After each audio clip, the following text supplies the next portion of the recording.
Welcome to LOA Today. Walt and life coach Patty Framo here. Today is Monday, August the 27th, 2018, 4 p.m. Eastern Time. Your second daily dose of happy for the day. And I have to start off by wishing my mom a happy birthday. Not that she's listening. She doesn't really do much anything except sit in her chair and watch some TV. But nevertheless, happy birthday to my mom, who is years old. And got to protect the anonymity there or the privacy or whatever. But yeah. It's, I wonder what age at which we become the blah, blah, blah age. Whatever one we want, really. Yeah. I mean, when I got to 29, I started counting backward. I mean, Exactly. I know. It's interesting because some people who are, up around my age are saying things like, oh, I don't want to really have anybody celebrate my birthday because I don't want to think about getting older. But really, it's celebrating the day of your birth. That's right. You know? Yeah. And I actually used to celebrate anniversaries of my birthday. Like after 29, then I had next year was my first anniversary of my 29th birthday. And I kept going until I reached the 29th anniversary of my 29th birthday. And that started to get really silly. So I kind of cut that one out. Exactly. And the thing is, I feel like celebrating birthday is really celebrating the birth of that person. It is. It's not necessarily celebrating getting older.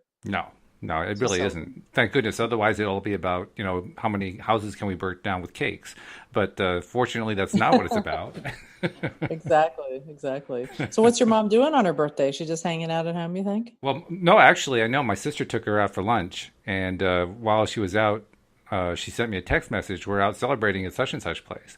And so I gave a call because I was out driving at the time. But with the miracle of Bluetooth, you can have a phone conversation while you're driving, which is really nice. And, I know. It's kind of like God is in your car.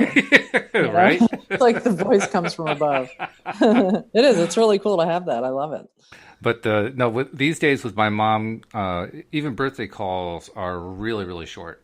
So the conversation went something like this. She says, "Hi, Walt. How you doing?" I said, "I'm doing great, Mom. Happy birthday. How you doing?" She says, "Well, I can't wait to get back to my chair, but we're having lunch right now." Aww. So that's her comfy spot. That was her comfy spot. Yes, her comfy chair in the living room. So I wonder if she ever gets lonely, because we were just talking right before we started about the subject of loneliness. I'm wondering if she gets lonely being there by herself. Well, not anymore because my sister now takes care of her. Oh, okay. So she's got her there with her. She was in a senior center before, and it's a very good senior center as these things go. But it had gotten to the point, well, first of all, my dad passed 10 years ago or so. And so she's been on her own since then. And she had a lot of friends at the center there. But, I mean, her plan was to retire there and live the rest of her life there. But it's one thing to plan it. It's another thing to be in the middle of it. And she got to the point where she just missed, not having her family around. And my sister is the one she's closest to for sure. So my sister, it kind of worked out perfectly for her. She liked the idea. She was working for a law firm and hating it and wanted to get out. And so she suggested, well, why don't we buy a house with what remains Mom's fortune and I'll take care of her for the rest of her life. I said, you really want to do that? You sure? She says, oh, yeah. I said, okay. Wow. So Good that's for what we her. did. Yeah. So Good my for mom her. is not lonely anymore. She'll complain about a lot of things, but that's not one she can complain about. Was she feeling lonely, I think, when she was in there? I mean, I guess for people she felt close to, huh? I think so. I mean, it's an interesting topic, senior centers, because the concept behind them, and particularly the modern day incarnations of them, what they're about today, are so much more advanced than, say, 50 years ago. But nevertheless, even in that environment, you're basically living with people who are dying off left and right. Yeah. I honestly believe that it's better to be in a culture, in a community where you have mixed ages. Yeah, I think so too. They actually have some of those communities I've been seeing in other countries and stuff where they're having, I think it was Sweden or something like that, where they were connecting people in their 20s with seniors. Interesting. And they were getting like a free rent type thing, but then they were providing, and it ended up where a lot of the times they developed these great relationships. Yeah, I can see that. That's good. And everyone I know who's ever gone and moved into a senior center says, why am I here with all these old people? Yeah, right. Because, you don't feel old inside. No. I think it's just the external body that sort of gets that older feeling. But So the reason I was even thinking of loneliness is because on September 1st, I have my North County Law of Attraction meetup here in San Diego County every the first Saturday of each month. So the next one coming up is on September 1st. And it's on how to go from lonely to connected using Law of Attraction. And it was really, I was surprised that so many people were really interested in this topic because it filled up like a month ago. Whoa. I know. Wow. For a meetup, that's really good. Well, and I feel like a lot of people are feeling really lonely. And I wonder how much of it is even connected with the whole social media thing, because you can be connected to people, but not be connected to people. You know what I mean? Oh, yeah. Like you can be connected in terms of the social media and you can talk to people, even hang out with people and still feel really lonely if you're not really connecting on that deeper level. Well, our generation was able to check into the Hotel California, but you could never leave. Now, you can check into the social media anytime you want to. You can leave whenever you want to. But what kinds of relationships are they? I mean, there are some people who have good social media relationships, so we shouldn't just dismiss the whole thing. But by the same token, I think there are a lot of people who basically get into their comfort zone by using social media. And when I say into the comfort zone, I mean into a comfort zone that's so comfortable that they don't want to venture outside of it under any circumstances. Right. And as you and I know, that's actually not such a good thing. Especially for somebody who's kind of introverted. Like me? I mean, I know that sounds so weird. Here I am doing a podcast twice daily, 5 times a week. You think that makes me an extrovert? No, hell no. I was an introvert all of my life. It's just that, doing a podcast was my way out. It's interesting. Yeah, it is. It's really interesting. And I feel like a lot of people are connecting through the social media who are introverts because it is more comfortable than going out and actually taking a risk of seeing people face to face. Right. Oh, yeah. But it doesn't solve that feeling. It reminds me of a commercial. Isolated. I don't remember what they were selling, but there was a commercial on TV that I saw where there were 4 millennials sitting in a living room, 2 couples sitting at lounge chairs across from each other, and they were all working on their smartphones. And at one point, the announcer says something to the effect of, but wouldn't it be great if you could just have a conversation directly rather than through the smartphone? And they all look up and they look at him and they say, nah, and they go back to their smartphones. I know, it's really funny. It is funny. And, I think that some people are lonely when they really don't have people around them, but some people can be lonely even when they have people around them. Yeah. Or like you can be in a relationship if you're unhappy, like an unhappy marriage or whatever, and feel more lonely being with that person if you're not connecting. And you don't have to have a smartphone for that. That's been true for generations. That's really true. That's really true. But, then if you look at the Law of Attraction loneliness, piece, everything I've listened to, because I've been listening to a whole bunch of different Abraham audios to get prepared for this meetup, because I like to sort of play different little clips and then talk about them. Right. Have some talking points. And, basically it goes down to the bottom line of the reason we're alone is because we've separated ourselves from our inner being.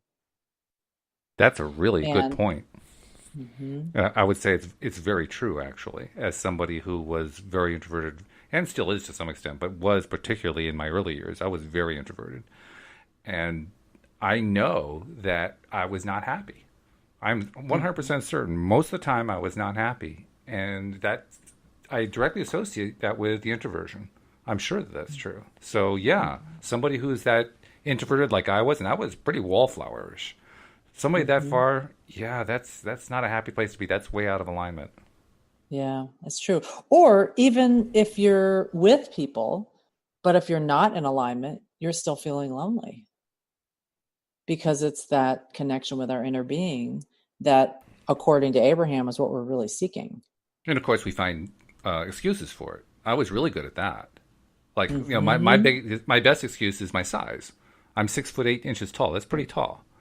Wow. When you're That's pretty tall. It's pretty tall. Yeah. Yeah. And you can't just sort of disappear into the... No, it doesn't really work. No. You kind of stand out in any crowd no matter what, which is just perfect for a wallflower, right? But the worst part, this is the part most people don't even notice. They don't even think about. But when you're that tall and you're in a party atmosphere where you have like a small group of 3, 4, 5 people all chatting, almost all those people are around the same height, and you're about head and shoulders above them. And when you have that much noise in the background, you can't hear the conversation. Oh, that's so interesting. I would never have thought of that. No, of course not. How would you know, right? Yeah. So on top of being an introvert, now I'm excluded from the conversation because I can't hear what they're saying. It's like you got to scoot down to get into the conversation. So here I am finally in a social situation and I can't socialize. Wow. That's so wild. It's crazy. So you were saying, I mean, right before the podcast, you were saying that, that was kind of your time when you were feeling real lonely, but it was before you met your wife. Oh, yeah. And it directly impacted my ability to attract a mate. I mean, okay. I was like, they probably could have made a movie about me. The Biggest Loser or something. Oh, seriously. I'm sure it wasn't like you thought. Well, it was pretty close. Wow. Let's put it this way. From the time that I reached puberty to the time that I reached my wife, which was in my 40s, I don't think I had a relationship that lasted more than a month. Wow. Now I also fed into that tremendously. Let's not pretend that this just happened to me. It didn't. So how did you feed into that, do you think? Oh, because I believed every single time that I met someone that it wouldn't work out. Interesting. And of course I was right. That's right. Self-fulfilling prophecy. Of course you were. Of course. Yeah, you keep thinking that and you're bound to be right. In fact, you're only going to get relationships that fall apart. So how did that change with Louise then? I gave up. Literally, 2 months before I met Louise, I just threw in the towel where relationships were concerned. I said, that's it. I mean, I guess I'm just never going to meet anybody that I'm going to spend the rest of my life with. I quit. And then 2 months later, I met her. Let go of the resistance. I let go of the resistance. Wow. Yeah. And didn't realize I was doing it. And the best part, Patty, is the way it all came back into play was I had given up. This was like in March. By April, I got a phone call from a friend, mutual friend of mine and Louise's, somebody she used to work with and somebody I knew from the swing dance community, which was my one really good social outlet, swing dancing. But she was somebody I knew, and I'd been to parties that she had and so forth. We were really, really close, but we were friends. And what really caught my attention about that situation was Louise had asked her if she knew of any emotionally available men. And the first person that Deborah, our friend, thought of was me. And when I heard that story, I said, you know roughly 200 men from the dance community. Why did you think of me? And she said, I don't know. That was her answer. I don't know. Yeah. It's because there you were, vibrationally hanging around. Vibrationally, I was there. That's all there was to it. And so when she calls me up and says, I have a friend of mine and somebody I work with, and she's looking for somebody to meet up with. She's trying to find a mate. I don't remember exactly how she said it, but that was the gist of it. She says, I told her about you, and would you be interested in meeting her? And my first reaction was, no, I'm so tired of that. Yeah. I just couldn't. I was done. And I don't understand at this point how she talked me into it. I think I may have just kind of given in just because I was tired of fighting. Seriously, I think it was literally that. But I was not going into it with a feeling of so much enthusiasm and anticipation, like, oh, wow, I'm going to meet somebody new. It was like, oh, please, not again. That was the feeling I had. Interesting. So you really weren't putting any importance on this at all? None whatsoever. None whatsoever. And about the only importance that I put on it was I realized, well, I'm the man. I have to make the phone call. Oh, great. But you did it. But I did. And it was on the prearranged day. So I called her up, and Louise and I ended up talking for like 2 or 3 hours. Wow. And I said, well, nice. That was pretty good, And so we arranged I would call her again the next week, also on a Wednesday. I called her the next week, and we talked for another 2 or 3 hours. Wow. And, this was going, better than it had ever gone before. Now, did I believe that this was now turning around? Absolutely not. Right. You thought, I'm just taking my steps. I'm doing my thing. Just like, I promised Deborah I would do this, so I'm doing it. No enthusiasm at all. I wonder if that, releasing of resistance allowed you just not to have the doubt about it. Absolutely. And not That's exactly what happened. You were like, whatever, I don't really care. Yes, exactly.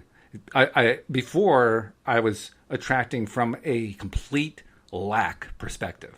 And And I'd given up the lack perspective, and now I was in indifference, which was like way up the scale by comparison. Yeah, it is. It is. You know? And so anybody listening up and thinking, geez, how do I do that? How would they go, you think, from that lack perspective to even indifference? Give up. Seriously. I mean, literally give up on all of the things that you've been trying to do. Because somewhere in there is a whole thread of feeling of lack. And that's really what you're trying to give up. Now, if you can extract that lack, that's a nice rhyme. I Extract like that. that lack. Extract that lack. If you can extract the lack, then great, do that. I didn't even know what I was lacking.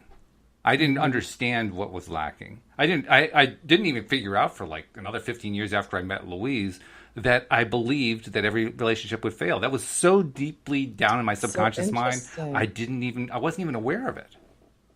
Wow. Yeah. I thought I was trying to meet women. I thought I was trying to find that good relationship. I wasn't. Well, and it's interesting you say that because you didn't even realize you were feeling that way. Yeah. But what they talk about in Law of Attraction is how if you wonder how you're feeling, just look at what's in your life. Exactly. Look at what's showing up, and that's how you're feeling. Yep. But then how do you change that? Well, first of all, if I had heard Abraham at that point and they had said to me, just look at how your life was going, I would have just shot myself. I mean, I was so depressed. I was so tired of it. I was so frustrated. That's how bad it was. Wow. That's why I say literally, and if you're that bad. I'm sorry. I was just going to say many of us go through those ups and downs. Oh, yeah. It's not like, Yeah, except that my down lasted 22 years. Wow. Wow. Okay, so then do we need to go through 22 years of that before we're ready to let go? I hope not. I mean, I wouldn't wish that on anybody because I've been through it. I've been there. I know what that's like. I would never wish that on anybody. So that's why I say if you're looking at your life and you're looking at your relationships and you're seeing that same lack that I was seeing, but you don't know why, give up. Not because you don't want to have a relationship, but because you want to give up whatever that thing is that you've got buried deep inside so that you don't keep carrying it along and perpetuating one failed relationship after another. Mm-hmm. So when you say give up, do you mean give up like let go? Like, here you go, universe, it's yours, take it over because I'm sick of it? Well, that plus more. If that had been it and I'd been told you have to let go of that, I'm not sure I would have known what that meant. Mm-hmm. But what I did know, and this is what I really meant to myself when I gave up, was I literally gave up on looking for somebody. I gave up on I had to give up on the idea of finding a mate. Mm-hmm. That was because I was so deeply entwined with I can't find somebody. It's always going to be a failure in my deep subconscious mind. That was the only way to get out. I had to just stop the whole pattern. Right, because that momentum was going so strong. Oh, it was huge. You just needed to do whatever you could just to stop the momentum.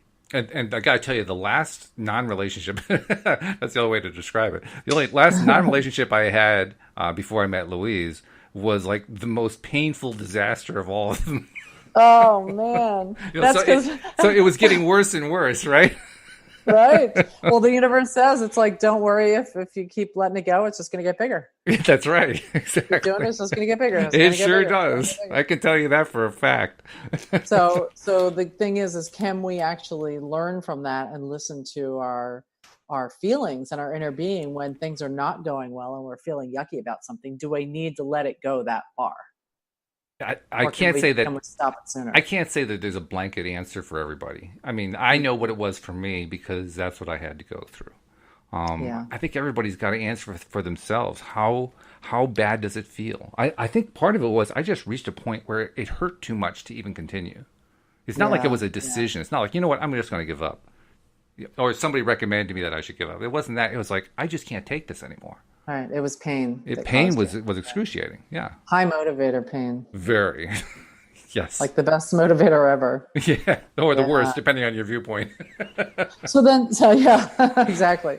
So then once you guys got together, did you feel, because this whole idea of loneliness with Law of Attraction, what interests me is that, and we're talking about kind of like, here was a condition in your life that was not going well. Mm-hmm. And so you were able to stop it and able to stop the momentum and somehow shift the vibration. So you were like, whatever, I'm just letting go of it. And so the universe was able to hook it up for you to work out with Louise. But then if we're looking at the condition, of course, the condition changed and you had somebody around you. So you were feeling less lonely. But one of the things that I was just listening to in one of their audios is what they're saying is that really has to do with being around people who are aligned or tuned in, holding us as their object of attention. And that's what raises our vibration. And then we associate being around them with feeling better. Yeah, Kind of a deep thought. I don't know. I think it's true, actually. I mean, at the time, I'm not sure I would have described it that way, but if I could have described it, given the fact that I didn't know any LOA terms, if I could have described it, I wouldn't have been all that far off from that description. I know that, for instance, like you described, there was all this really, really negative momentum going on, and reversing that wasn't quick. I mean, we met fairly quickly after I gave up, but even then, our first meeting was a disaster. What happened? We met at a restaurant that was halfway between our homes. We lived about 3 miles apart. In fact, after we met, we joked that if we both lived up on hills, and if we got on top of our hills and looked, we probably could have waved at each other. But the first meeting was at a restaurant, and I went there with zero expectation and not a whole lot of hope. Actually, no hope. There was no hope. It was just like, well, okay, we'll see what happens. That was about the extent of hope. Right. And Louise came, and she thought she was going to be kind of fun and unique and so forth. So she wore this ratty old straw hat. and I saw her walking into the restaurant. I said, "Oh, please, not her." I mean, she just looked like this dumb hick, and I'm thinking, why on earth? How am I attracting these women? I don't understand it. And so we met, and we were having a really bad lunch. The restaurant was terrible. Oh my God! And we're having this meal, and she wouldn't look me in the eye. Not once. She's looking down at her food the entire time. I'm looking at her straw hat. That's how I'm having a conversation with a straw hat. Interesting. Because she had her own issues, of course, and so she couldn't look me in the eye. Okay. And is she pretty shy and introverted too? She has some introversion, not like I do, but she has some. Mm-hmm. She's a little more extroverted than I am, but not by a huge amount. Mm-hmm. But anyway, the conversation kind of lagged and didn't really go very far. It wasn't like the phone conversations, let's put it that way. We were looking for it. I was looking for it. I think she was too, but it wasn't really there. And so we parted company, and it was the usual parting, except I couldn't utter the typical male line. The typical male line is, well, I'll give you a call. I couldn't say it. Oh. Because I didn't really believe it. Well, yeah, right. It was more honest, right? But I mean, I don't even remember what I said exactly. I tried to make it a very pleasant parting, but I mean, I just didn't see any hope for it. Now, interestingly enough, that night, Deborah, the woman who introduced us, was having a joint birthday party because I think it was actually 2 days before my birthday and like 3 days before hers, and there was a third person who had a birthday around then, so we were all celebrating our birthday at the same time over at her house. So I went over to her house and knocked on the door. Hi, come on in. So how'd it go with Louise? And I said, well, not so good. And I told her about it. And she says, well, you're going to give it the 3-date rule, right? And I said, the what? I had never heard of a 3-date rule. Thing. It's like, how did you ever hook up again if that's what your thoughts were? Yeah. And she told me what the 3-date rule was, which apparently is from therapeutic circles. I'd never heard of it before. And I said, really? 2 more dates? Ugh, okay. Well, because you really can't tell. I mean, you were both, nervous and awkward, and it was under unusual circumstances in a way because you didn't have that distance of the phone to just be able to free float your thoughts. And plus, there was the height issue because I'm 6'8". She's 5'6". We're not talking about being close to each other in height. You know, so her big issue that she went to call her girlfriend Leona about, who, by the way, we visited yesterday up in Mount Snow, Vermont, was, well, I really like him except for one thing. And Leona says, what is it? He says, well, he's so tall. How will we ever fit together? Oh, interesting. And fortunately, Leona's reaction was, Louise, if that's your only reason, go back and have another date with him. That's a lousy reason. So the universe lined up your friends to push you forward. Yeah, they really did. And the second date went much better. We went to an aquarium and had a nice time there, saw a little movie and so forth. I learned it was an IMAX movie, and I learned for the first time that Louise has a height issue. She has trouble with heights. I don't mean that like my height. I mean like being high above the ground. So, right. I mean, I basically had to help her climb to the higher level of, how an IMAX theater, all the steps are very Yes. steep and so It's forth. really steep Oh, she was just stairs. freaking out going up there. She was gripping my hand like I was going to fall off or Oh. something. I mean, it was just really, my heart went out to her like, oh my God, I can't believe this. But Oh. we got her through that. And the worst part was, oh, Patty, the movie was about flying in a biplane. Oh my God. So she sat there with her eyes closed through the Yes, entire pretty thing. much. Oh my God. But what's kind of cute about that too is it gave you that little opportunity to Oh, be kind yes. of the protector provider for her, Exactly. where you're, Yeah. offering her assistance, and she got to hold your hand. Yep. Yep. Well, not That's so much cute. got to, but had to. Yeah, had to. You're thinking, oh, she really likes me. No, I knew it wasn't that. I knew she was terrified. So were you by the end of the second date thinking, okay, the third date's going to be fine?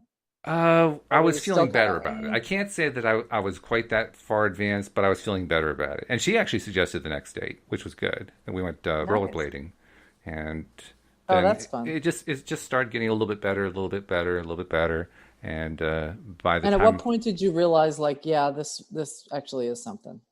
about a month later, Nice. yeah, and And so how did that? I mean, just going back to that loneliness, it's made me think of the loneliness issue.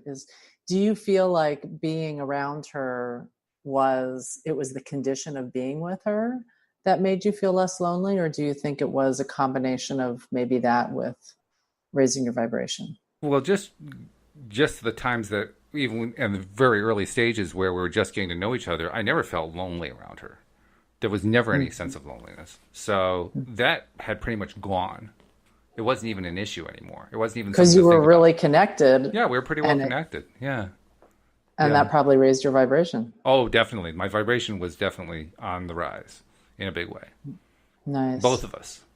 In fact, it happened really from a month later, for like the second month there. That happened. That growth in the relationship was so quick it actually scared her. It was really quick at that point. And I had already decided this was not going to be something I was going to make any quick decisions about. This is something I wanted to take months on. I wanted to go well into next year before I even considered the idea of making this a long-term relationship. Wow. And I don't know, I can't characterize where she was at because she'd really have to be the one to do that. But it was so fast. I mean, there was a really big connection that happened after a slow start, but it came in wham, and it knocked her off balance, I think. Yeah. But It it can be was scary. it was very scary. It was very good. It wasn't like it was bad or anything like that. It was just a lot. I mean, both of us had come from fairly difficult places, emotionally speaking. I mean, we weren't in deep depression. Well, actually, I was close to deep depression, but not quite. But neither one of us were in really, really bad situations. We weren't like drug addicts or alcoholics or something like that. It was just dealing with life. Right. Everybody's got their issues, right? Yeah, exactly. Yeah. Exactly. So how long before you guys decided to get married? She decided by like around the third or fourth month. I wasn't ready Wow. yet to decide that quickly. Yeah, isn't it interesting? I mean, first there was like the really big reaction, like, oh, it's so overwhelming. But then a couple months later, she's ready. Yeah. Whereas Yeah. for me, I was still in the early crawling stages. Like, I'm not so sure yet. I mean, I think so. This is all going very well. But I had plenty of my own preconceptions about marriage. I mean, there was a long time there where I didn't think I would marry at all, and good riddance. That was my attitude because I had seen so many bad marriages, and I didn't want to be a part of any of that.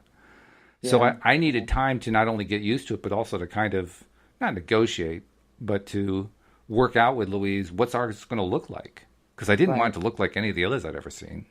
Right. I Yeah. mean, the lone exception might be my parents and my aunt and uncle, just because they had great long-term relationships in terms of longevity. And yet even there was a superficiality to it that I didn't like. And I was like, oh, geez, I don't want that either. You know, I had never really considered what I wanted my relationship to look like. No, we know we want one, right? We know that we want the intimacy, we want all that stuff, but what do we want the relationship to look like? I could never think about Right. that part. Right. Or feel like. Yeah, or feel like, exactly. Yeah. And I was thinking a little bit about the whole connection with other people versus connection with your inner being. And when I think about people connecting with their inner being, it kind of sort of had an offshoot thought for me about if we are connecting with our inner being, are we connecting with spirit guides or angels or spirits of past loved ones, or who is it that we're connecting with that's helping that loneliness? It's a great What are your question. beliefs about that? Yeah. The jury is still out. Uh-huh. I mean, Oh, I come hear. on. You don't have all the answers yet? No, how about that? I haven't figured it After all out all this yet. podcast? Give me 2 more years. No, seriously, I don't know. I know I've heard all the different theories and belief systems and so forth about spirit guides and what's happening on the other side. That got a direct message from my dad when he passed. My sister actually got that one about what it was like on the other side, and other stuff I've heard since then has all reinforced that. So there does seem to be like this ecosystem that's kind of taking form in my mind about how the whole thing holds together. But even so, there are holes in it. Like, what is the inner being? Well, I think the inner being is the rest of me. Now, here's the interesting question. How much overlap is there between individual, unique entities within the flow of source energy? Because we're all source energy. You know, Right. it's like if we're all drops in the water, well, how do you tell one drop from another? Right. Right. And, is it like an emotional separation? Is it an intellectual separation? Is it a spiritual separation? Or maybe it's not even really a separation. I'm not Because even sure it's a separation. I think it's it's I guess identification in our minds usually has delineation, so I'll use that word. like But a distinction, it's a kind of. distinction. Yeah, Uh-huh. it isn't even separation. It's just here's the distinguishing characteristics of this bit of source energy, and there's the distinguishing characteristics of that bit of source energy, and so on and so forth. So when I connect to my inner being, well, the way I do visualize it is there's me physical, there's me non-physical, with this connection in between that is sometimes in alignment and sometimes out of alignment, which is a little bit of a disturbing image all by itself. But presuming that that everything's in alignment, there's an actual good connection going on, then my inner being is connecting to all the rest of source energy. And I imagine that if there are spirit guides around me, and I've been told by Linda actually most recently on Friday, on Friday she gave me one of her energy sessions. At one point she told me that my spirit guides were laughing at me. So that kind of confirms, I guess, I do have them, and they apparently think I'm funny, which is good, I guess. And are the spirit guides spirits of people that knew you when they were alive and they're dead now, or is it people that don't know us? That's what I've heard. Both. I've heard both to be true. I don't know. I mean, I'm not even sure I have a spirit guides. Linda says that I do. I was like, okay. Do you ever I'll go with feel like you that. have somebody kind of guiding you along, or like, do you ever feel a connection? Like, if I don't know how you said your dad passed away, did you ever feel a connection with your dad or anything like that? Yeah. After he passed, it was an interesting experience with him passing because he had suffered from Parkinson's, and you don't actually Mm, die from Parkinson's, but you die from all the stuff that's related to it, and it's pretty nasty. I won't go into the details of it because it's pretty bad, but nevertheless, it was not a happy last year for him. And hmm. so after he passed, it was like more of a thank goodness than anything else. And I found, much Yeah. to my surprise, that I had done all of my grieving before he died. I wasn't ready Yeah. for that one. I Isn't mean, that I interesting? thought, okay, well, I've been doing some grieving, but now it's going to really kick into gear, and it didn't. It's like I was done. I thought, wow. I had a similar thing with my mom who had dementia. Mm, And it was this very similar sort of thing where I did a lot of the grieving ahead of time yeah. and kept expecting there to be some big, I mean, I did have some response afterwards. It was Hmm. different than I thought. I think it was more like now I'm an orphan kind of feeling. Yeah. It's Yeah. like now the barrier between me and death has sort of gone away and here it comes. And it, Louise it, likes to it sort say of, we're on the front line now. yeah, yeah. And it kind of weirdly condensed time, where I kind of felt like, okay, my kids are going to move out next week. And then the week after I'll be dead. It was felt like it's like it got all warped. I Well, it's mean, nice to know you had it all planned. At least you had it all worked out. That was good. yeah, like that's the only two things that were going to That's happen in my right, of life. course. I got 2 weeks to do it in. Quick, get it done. So yeah. But yeah, I had a similar thing that it was not until it was beforehand that was such a tough struggle. Mm, yeah. Because it maybe part of it's just because watching them go through that Yeah. and then Yeah. I think that's the biggest part of like, it. oh, But it after my just dad passed, I did miss him, And I especially missed the fact, one of the things with Parkinson's, I suspect it's probably similar with dementia. With Parkinson's, the personality starts to disappear because they're so Yes. locked into their struggle with this Mm. disease that's racking them that you don't even hardly recognize who they are anymore. I mean, Right. my They sort dad of was a have more of a blank expression all the time. yeah, yeah. There's like a That's one of the characteristics of Parkinson's. One of the symptoms is like your face is a mask instead of an expressive face. And my Yeah. dad was a very gregarious person. He wasn't necessarily an extrovert, but he was very, friendly with people in crowds, particularly if it was a bunch of people that he knew. And the last few years of his life, that had disappeared. And Mm. I felt kind of bad, not just for me, but for Louise, because Louise never got to see that side of him. Yeah. I mean, he had Parkinson's all the time that she knew him. So Hmm. Hmm. I really wish she had seen that other part of my dad. Well, I was also missing that part of my dad, and Yeah. ended up having a visitation with him in my dream one time. Wow. And it was What really happened? intense too. I've never experienced a dream that intense. I mean, you know how Where a it dream, feels like visceral, oh, really, very really real. visceral. Yeah. Oh, it was so visceral that it was shocking. Hmm. Yeah, very intense. And it was, my memory of it is a little bit foggy, as often is with dreams. But I do know we had a long conversation. Um, we hugged. We were just talking about stuff. We were laughing about stuff. Mm. It was like old times, basically. And Yeah. ever since then, that was all. That's what I needed. I just needed that one more time. Yeah. To see him in that pure positive Yeah, energy where everything's gone and he's doing exactly. fine. Yeah. Yeah. I mean, Yeah. Did you ever? the message my sister received came within days after he passed. She and my mom had gone to the church that my parents attended there in Virginia, and during the sermon, my sister started getting this massive headache, and she had taken enough courses about spirituality, enough classes and psychic classes and all kinds of stuff to recognize that when you get a headache like that, it can be that somebody's trying to connect with you from the non-physical side. So her Mm. first thought was, "Dad, is that you?" And she got a yes Mhm. back. Wow. And so my sister, being who she is, the first thought that goes through her mind is, "What's it like on the other side?" Right. Right. And Yeah. And what did he say? the answer from my dad was festive. Oh, I like that. Well, I liked it too because festive is not what I would call a sister word. My sister would not use that word. She would use fabulous, amazing, absolutely incredible. She would never say festive. Festive is Hmm. a dad word. That's the word my Interesting. dad would use. And that's Yeah. how it validated for me that she was really getting a genuine contact. Yeah. Yeah. Yeah.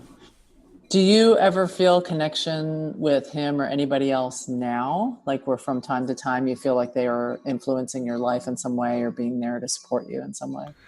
Probably.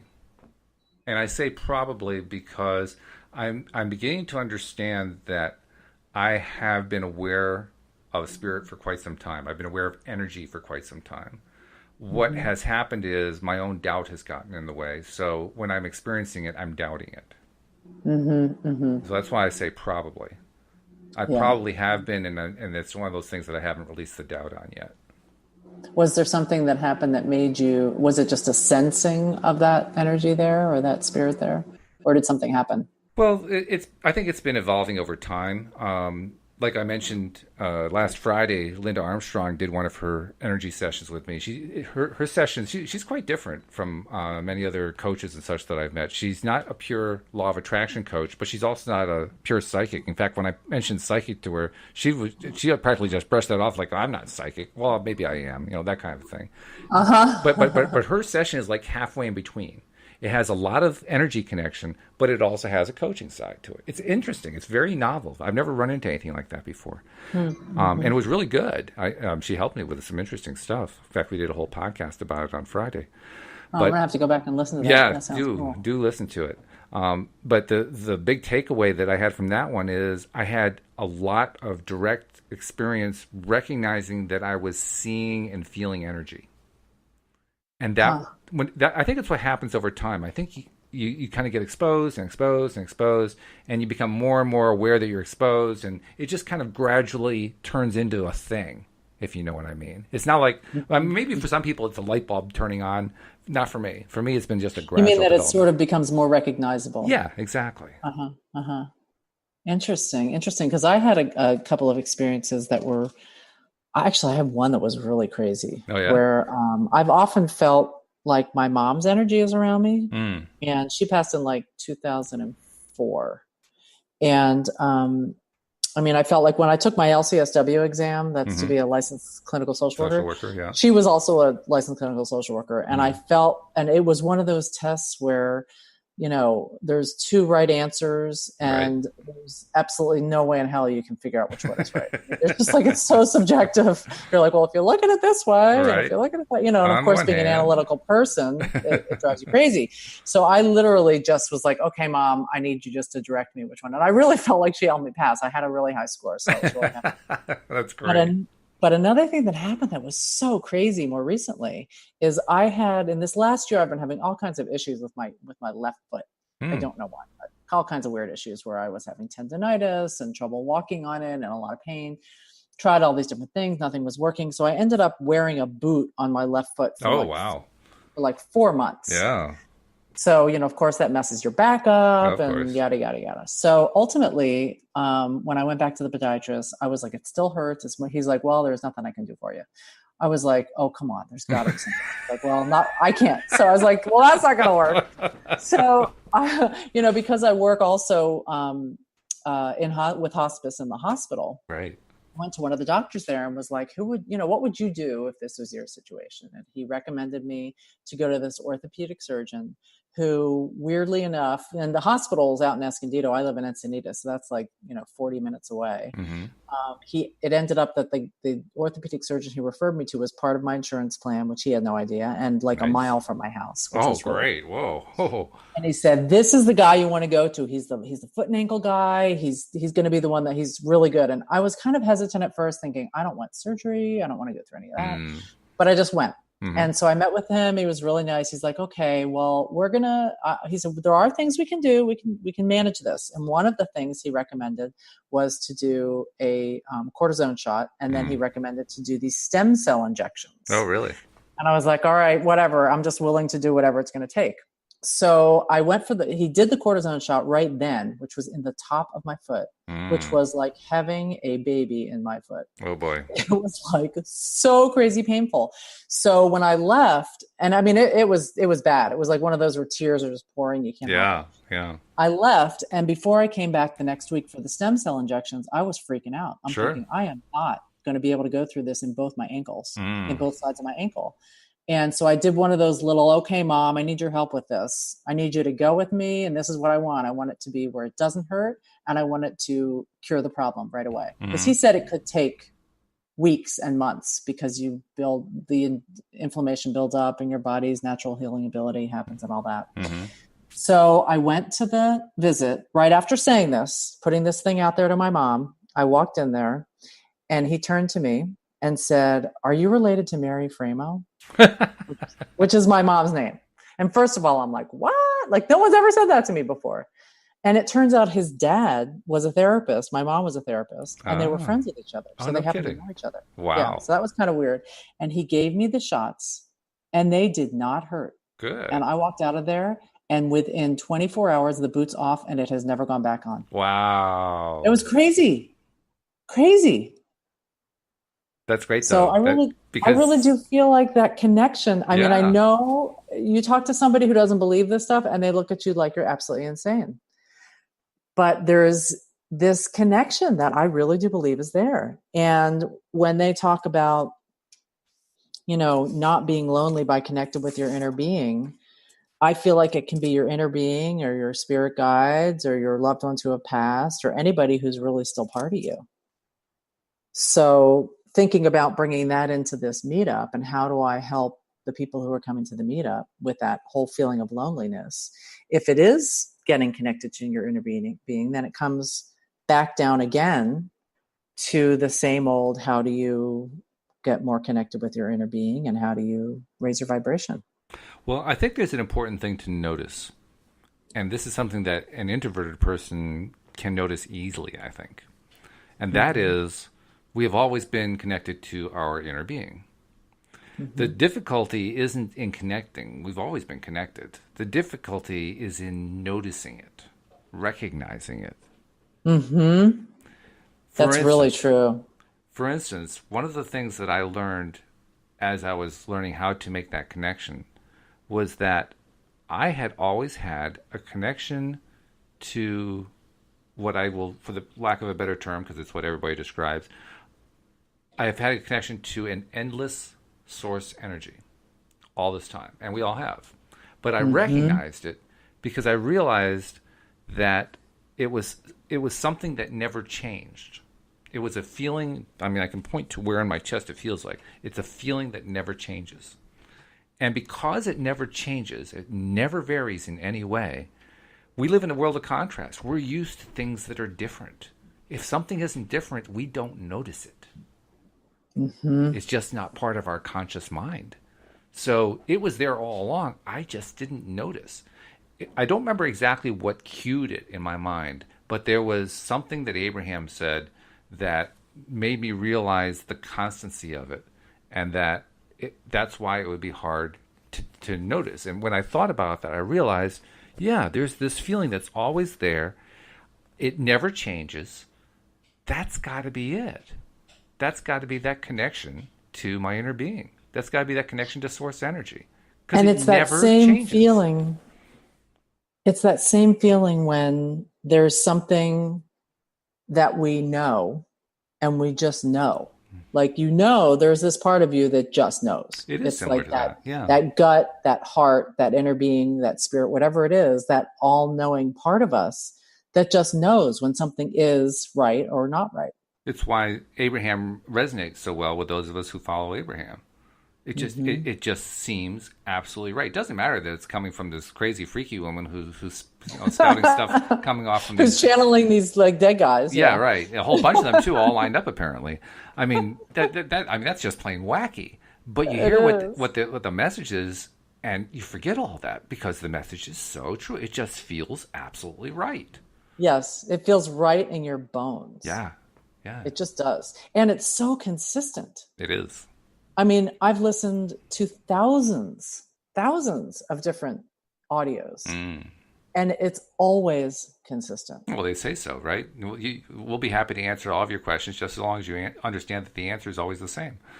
right? It's true. It's true. And then the thing is I agree with you. I think part of it is noticing, but then part of it is that we tend to, the way Abraham describes it, is pinching ourselves off.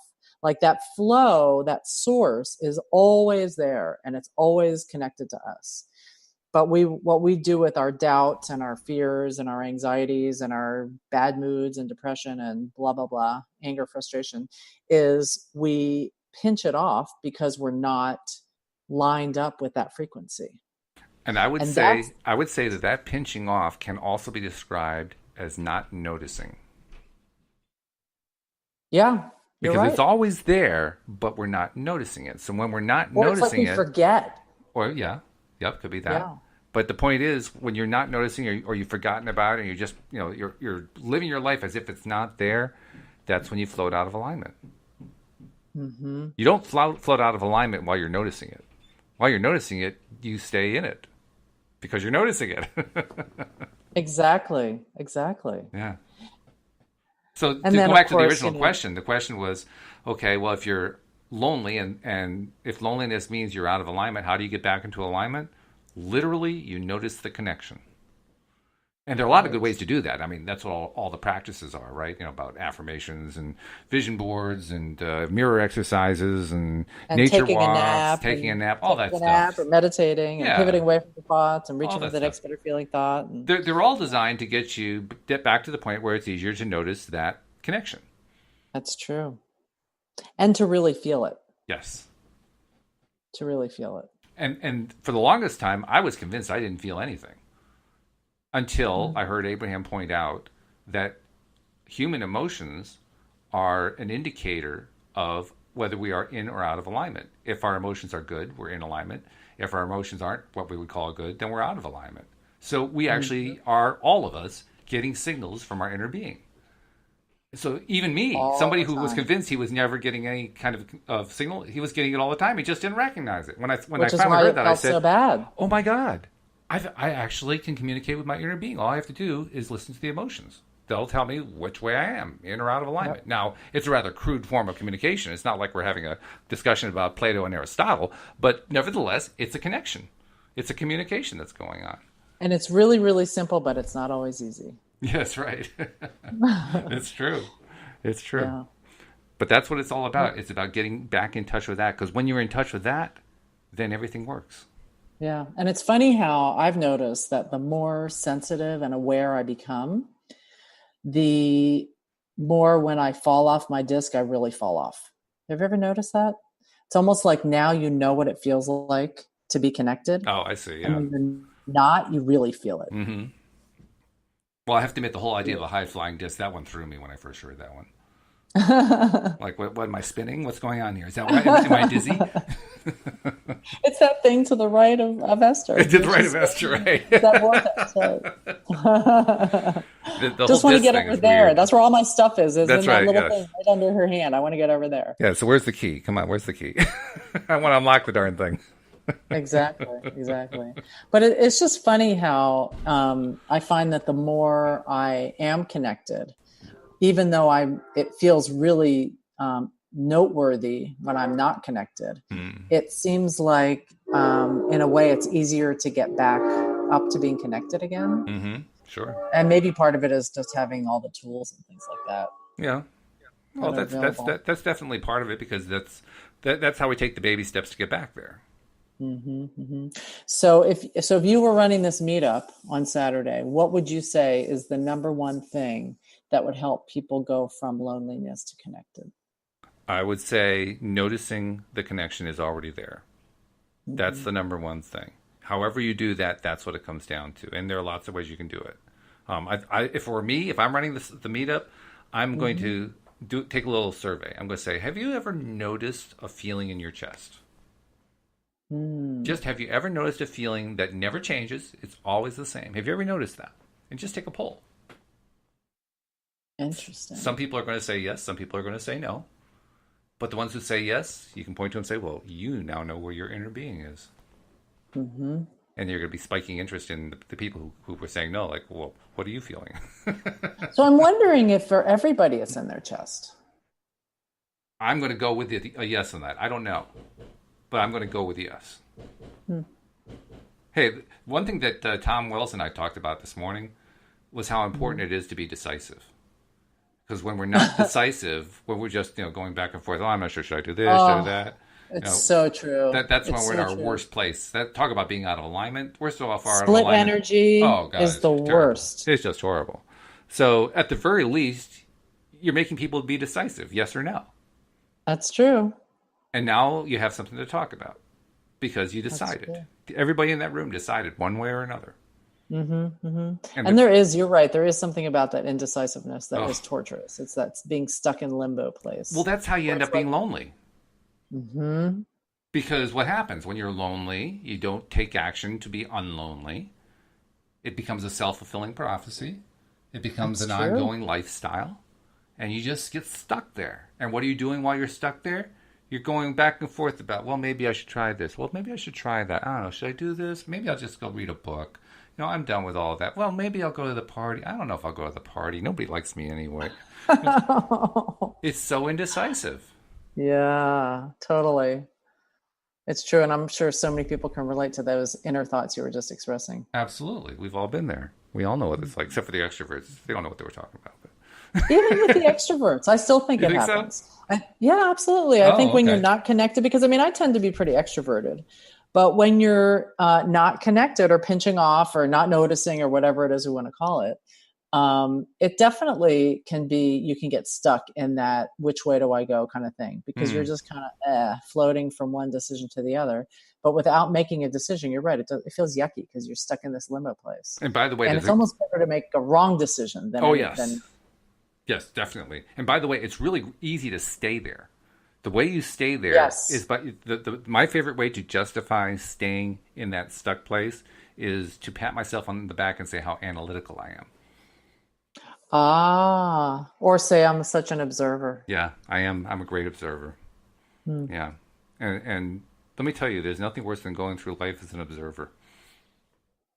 Yeah. There really Missing isn't out on anything worse. everything. Missing out on everything. In fact, you get to the point you don't even know what you're missing out on. All you know is you feel lonely. Right. And I even heard a quote recently that basically said, when someone's on their deathbed, they don't regret things they did, they regret things they didn't do. That's true. Yeah. Yeah. So it Boy, we got into heavy philosophical we stuff did, today. but this is good stuff. I mean, again, it ties into what Tom and I talked about this morning. Decisiveness is really important.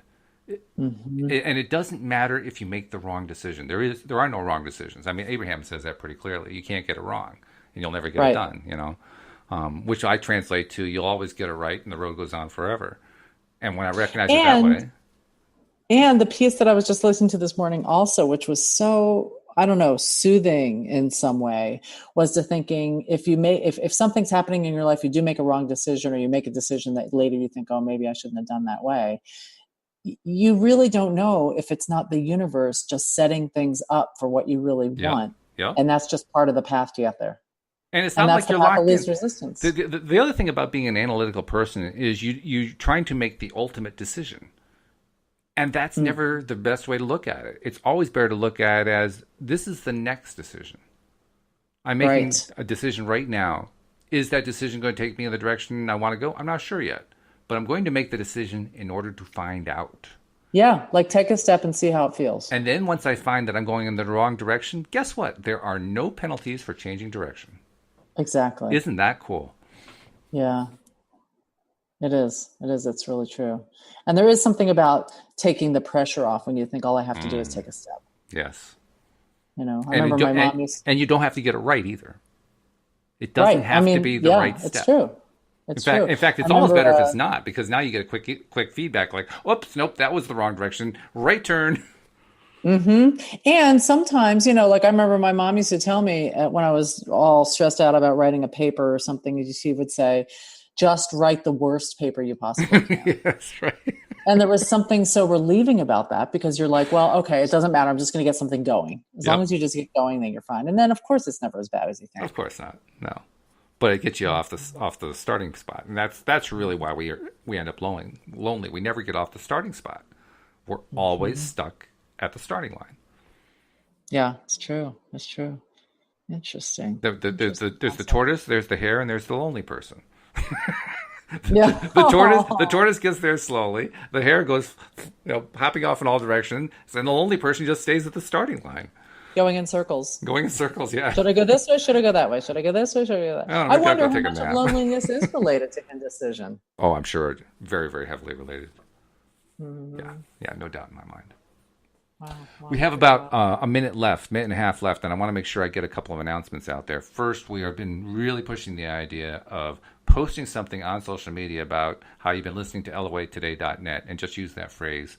Say whatever you want. I mean, hopefully you're going to say something nice, but I hope you like it. Otherwise, why are you listening all this long? But please post something, because it's paying off. More and more people are finding out about us. We're seeing a spike in the numbers that's been going on the last couple of weeks. So please take a moment and just post something quickly anywhere. And the best part, Patty, only a small percentage of our listeners are doing it, and we're getting the spike anyway. And I keep saying, imagine what would happen if they all did it. Like, oh my God. It would be cool. It would be cool. It'd be great. The other thing is, if you're not yet a subscriber, if this is maybe your first episode to listen to, hey, become a subscriber. Join the club. It's really easy. Just go to the homepage, once again, loatoday.net, and all the instructions are right there. It takes a minute. It's free. And then you get all the episodes coming right to your smartphone every day. And Patty, for somebody who, sometimes you need somebody else to talk to, something private, especially if you're lonely. How does somebody reach out to you? Well, I do coaching through Zoom, so it can be anybody in the U.S., and they would contact me at Patty, well, I should say just Patty, at pattyframo.coaching.com, PATTYFRAMO. All right, there we go. Well, as usual, this has been great. I love doing our shows together every week. I wish interesting we were doing more than talk. Yeah, really good. Yeah, and I look forward to doing it again next week with you. Thanks. And we hope that you'll join us next time as well. You're on LOA Today. Goodbye, everybody.